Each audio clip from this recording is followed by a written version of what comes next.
Hi, welcome to the Bean Pod. So today I'm going to have a go at making my own Waldorf style number cards to use with my younger ones. So I'm going to try and do them with watercolour. I've cut 10 uniform size card pieces and I'm just going to use a little watercolour set and some brushes. So I've done these two so far. I'm just kind of using a colour theme and just kind of blending it.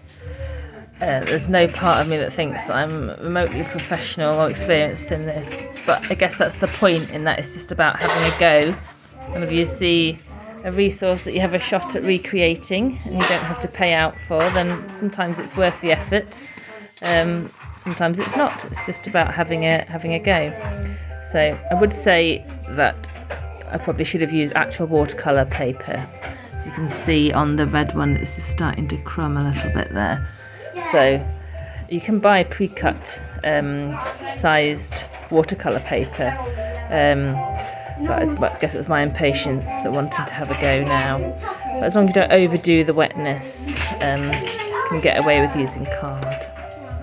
So I'm going for a green one, so I'm kind of holding the phone with one hand because I haven't got my tripod handy, but I'm literally just layering and dabbing, and I'm using my 4-year-old's paint palette, so this is how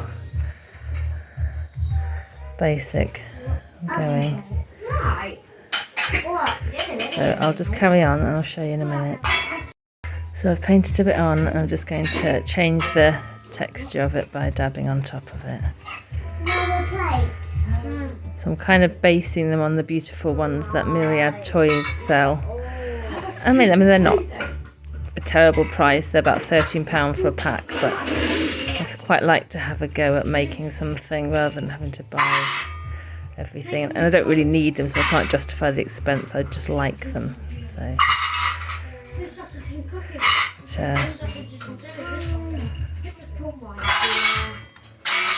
thought it'd be fun to try.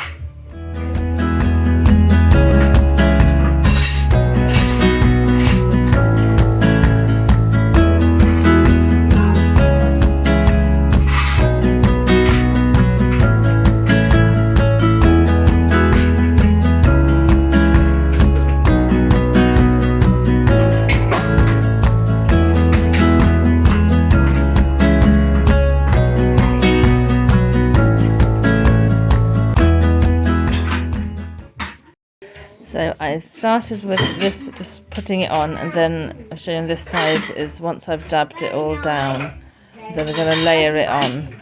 So I'm just literally just making it have a different appearance and texture on it. Just kind of blending the greens so they flow a bit better as well.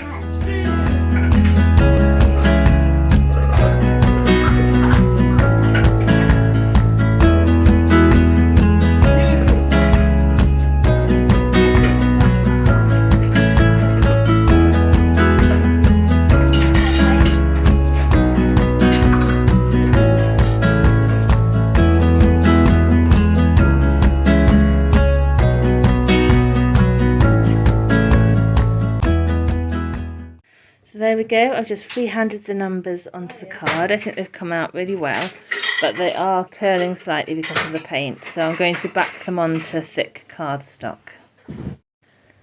So I've got some really thick craft card here, and I'm just going to use these little pound craft knives on my cutting board, and I've just glued the 7 on. I may need to use a hot glue gun, we'll see. I'm just going to cut round.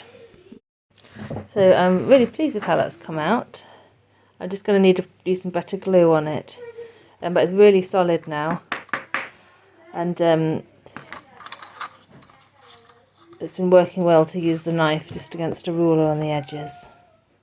So here we go, the finished article. So what I did was I backed them all up on the really hard cardstock that I used.